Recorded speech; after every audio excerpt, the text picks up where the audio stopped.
Good morning mga kamanabo. Nandito po tayo ngayon sa farm ni Ma'am Rosa. Ayan po si Ma'am Rosa. Excited sa kanyang honey. Dahil marami na po kami na harvest. Ito po ay isang colony. Ito yung pangalawang colony. Nakikita nyo per colony baka nasa more than 1 liter na kuha namin. Ibig sabihin napakaganda ng lugar niya. Ngayon magbubukas kami ngayon ng colony. Titingnan natin kung ano ang laman ng kanyang colony dito ngayon. Ito, teka, wala pa na itong baliktaran. Okay lang po. Papakita natin dito sa kanila. Ganun talaga pag walang kasama. Kaso ano po kayo niyan?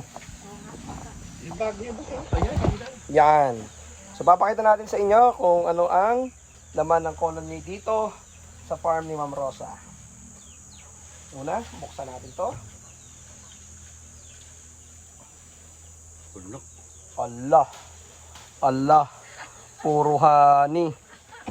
Yan. Allah.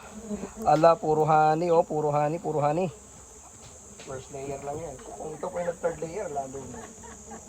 Wow. Tingnan nyo kung gaano kaganda. Sobrang ganda. Sobrang dami. Ayos. Po. Babay muna ulit. Mamaya ulit. At matapang na mga bubuyog.